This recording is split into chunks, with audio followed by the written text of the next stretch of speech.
মানুষ খাবার খায় বেঁচে থাকার জন্য, কিন্তু ভাবুন সেই খাবার খেয়েই বছরে প্রাণ হারায় প্রায় 20,000 মানুষ। অবিশ্বাস্য হলেও সত্যি।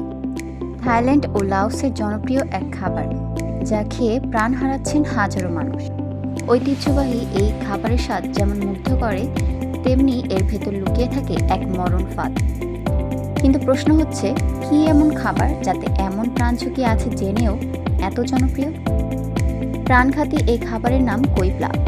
থাইল্যান্ড ও লাওসে এটি অত্যন্ত জনপ্রিয়। এটি মূলত মাছের সালাদ, যা তৈরি হয় তাজা মাছ, লেবুর রস, মরিচ ও বিভিন্ন মশলা দিয়ে। অথচ এই জনপ্রিয় খাবারের সাথে জড়িয়ে আছে প্রাণঘাতী বিপদ। কোই প্লাক খাওয়ার ফলে এই অঞ্চলের মানুষের পিত্তথলি ক্যান্সার হয়। প্রতি বছর এই ক্যান্সারে আক্রান্ত হয়ে মারা যান প্রায় 20,000 মানুষ।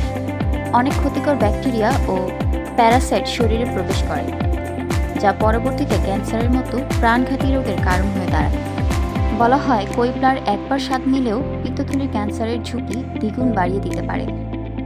এত ঝুঁকি থাকা সত্ত্বেও স্থানীয়রা কোই প্লা খাওয়া থেকে বিরত থাকেন না।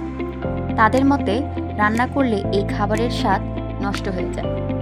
কোই প্লা তাদের জীবনের একটি অংশ, তাতে ঐতিহ্যের অংশ। এ কারণে পুরো প্রজন্ম এই খাবার ছাড়তে নারাজ। যদিও চিকিৎসকরা আশা করছেন অন্তত তরুণ প্রজন্ম এই খাবারের ক্ষতিকর দিক বুঝতে পারবে এবং এড়িয়ে চলার চেষ্টা করবে।